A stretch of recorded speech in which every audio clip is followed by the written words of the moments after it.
ಆಗಲಿ ಈಗ ನಿತ್ಯಕ್ಕಾಗಲಿ ನಾನು ಹೋದಾಗ ಅಷ್ಟು ಸರಿ ಕರೆಕ್ಟಾಗಿ ನನಗೆ ಕಷ್ಟ ಆಗ್ತಿತ್ತು ಊಟ ಮಾಡಲಿಕ್ಕೆ. ಈಗ ಮೊನ್ನೆ ಎರಡು ಸಲ 3 ಸಲ ಚಂದ ಮಾಡಿ ಊಟ ಮಾಡಿದ್ದೇನೆ. 1-2 ಸಲ ಬೆಳಿಗ್ಗೆಯೂ ಟಿಫಿನ್ ಮಾಡಿದ್ದೇನೆ.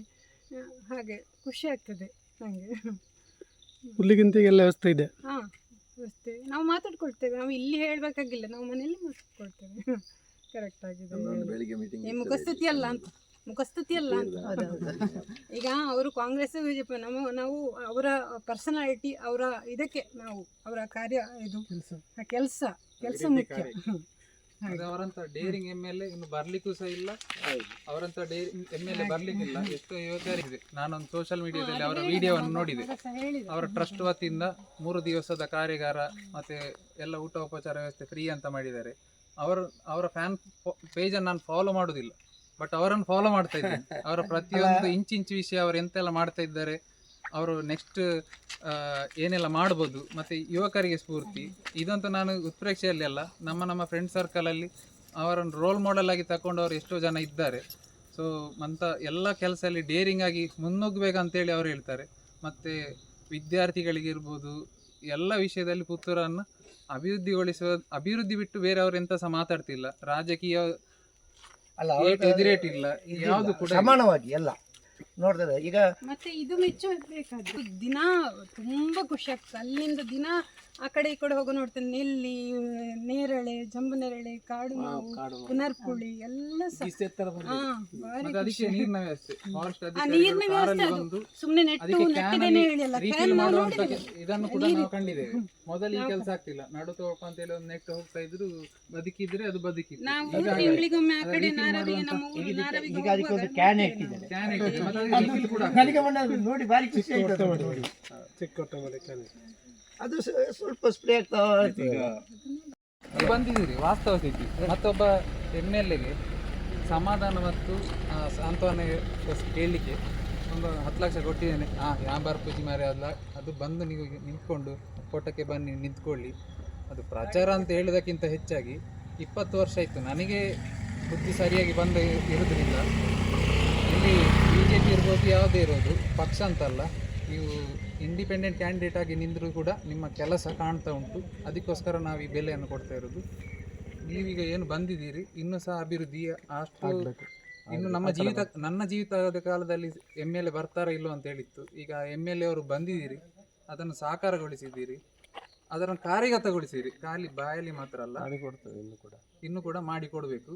ನಮ್ಮ ಜೀವಿತ ಕಾಲದಲ್ಲಿ ನೀವು ಎಷ್ಟು ಟರ್ಮ್ ನಿಲ್ತೀರಿ, ನಿಮ್ಮೊಟ್ಟಿಗೆ ನೀವು ಓಟ್ ಕೇಳಲಿಕ್ಕೆ ಬರೋದು ಬೇಡ, ಸೋಷಿಯಲ್ ಮೀಡಿಯಾದಲ್ಲಿ ಪೋಸ್ಟ್ ಹಾಕೋದು ಬೇಡ, ಫ್ಯಾನ್ ಪೇಜ್ ಬೇಡ.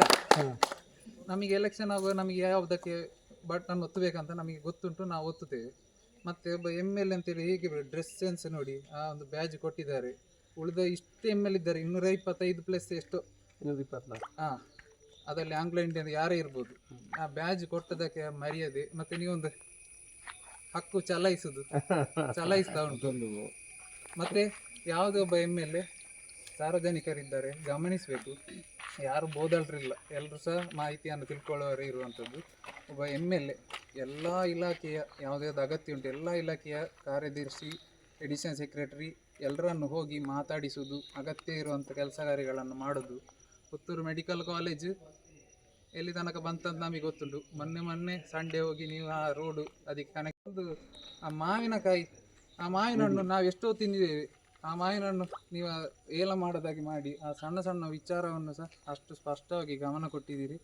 ಮತ್ತು ನಮ್ಮ ಏರಿಯಾಕ್ಕೆ ನಾನು ಹೇಳಿದಲ್ಲ 20 ವರ್ಷ ಆಯಿತು. ಒಬ್ಬ MLA ಮೊದಲು ಬಂದಿದ್ದಾರೆ, ಅದೆಲ್ಲ ನಾವು ಕೇರ್ ಮಾಡೋದಿಲ್ಲ. ಬಟ್ ಒಬ್ಬ MLA ಜನ ಹತ್ತಿರ ನಿಂತ್ಕೊಂಡು ಅಷ್ಟು ನೀವೊಂದು ವಿಶೇಷವಾದಂಥ ಮುತುವರ್ಜಿ ವಹಿಸಿದ್ದೀರಿ. ಅದಕ್ಕೆ ನಮ್ಮ ಈ ನೀರ್ಪಾಜೆ ಗ್ರಾಮಸ್ಥರ ಪರವಾಗಿ ನಿಮಗೆ ತುಂಬ ಹೃದಯವಾದ ಧನ್ಯವಾದ ಹೇಳ್ತೇವೆ. ಮತ್ತು ಇನ್ನೂ ಈ ನಿಮ್ಮ ಉಳಿದ ಟರ್ಮ್ನಲ್ಲಿ ಎಷ್ಟು ನಮ್ಮ ಏರಿಯಾಕ್ಕೆ ಹಣವನ್ನು ಕೊಡಲಿಕ್ಕಾಗ್ತದೆ ಅಷ್ಟನ್ನು ಕೊಟ್ಟು ಈ ಏರಿಯಾವನ್ನು ಚೆಂದ ಮಾಡಿ ಕೊಡಬೇಕು.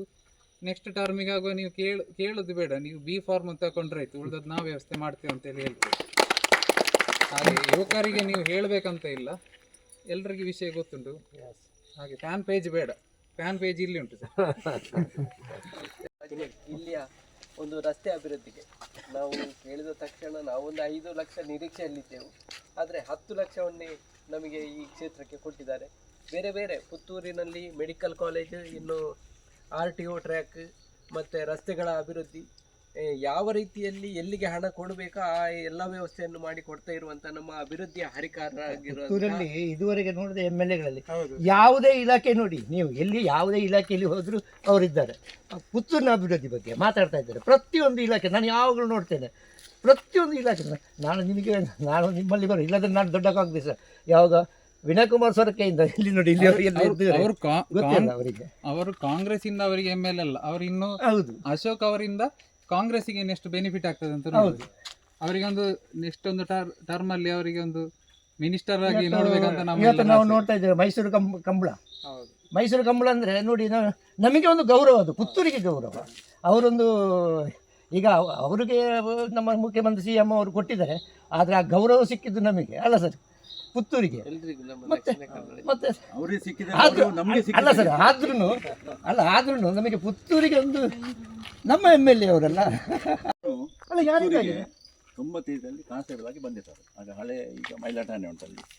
ಆವಾಗ ಉಳ್ಳಾಲ್ತಿ ಅಲ್ಲಿ ಬರುವಾಗ ನಮಗೆ ಹೆದರಿಕೆ ಆಗ್ತಿತ್ತು. ಆ ಶಿಥಿಲವಾದ ಬಿಲ್ಡಿಂಗ್, ಇಷ್ಟು ಸಾವಿರ ಗಟ್ಟಲೆ ಜನ ಹೋಗ್ತಾರೆ, ಏನಾದ್ರು ಹೆಚ್ಚು ಕಮ್ಮಿ ಆದರೆ ಅಲ್ಲಿ ತೋರಿಸಿದ್ರು ಪೊಲೀಸ್ ಇಲಾಖೆಯನ್ನು ಫಸ್ಟಿಗೆ. ಆವಾಗ ನಮಗೆ ಭಾರಿ ಒಂದು ಹೆದರಿಕೆ ಆಗ್ತದೆ, ದೇವರೇ ಒಂದು ಒಳ್ಳೆ ರೀತಿಯಿಂದ ಕಾರ್ಯಕ್ರಮ ಹೋಗಲಿ. ಈಗ ಅದರ ಆ ಪ್ಲೇಸನ್ನು ನೋಡುವಾಗ ನಿಜವಾಗಿ ನಾನು ಹೇಳ್ತೇನೆ, ನಿಮಗೆ ಮತ್ತು ಪಂಜುಗುಡಿ ಈಶ್ವರ ಭಟ್ ನಮ್ಮ ಭಾರಿ ಹಳೆ ಫ್ರೆಂಡ್. ಅವರಿಗೆ ದೇವರ ಮಾಲಿಂಗೇಶ್ವರ ನಿಮಗೆ ಒಲ್ದಿದ್ದಾನೆ ಅಂತ ಹೇಳ್ತೇನೆ ನಾನು. ನಿಜವಾಗಿ ಹೌದು.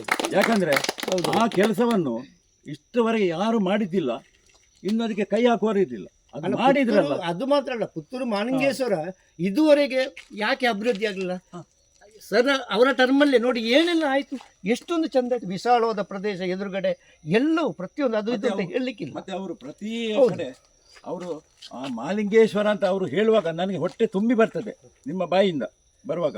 ಯಾಕಂದರೆ ಆ ಒಂದು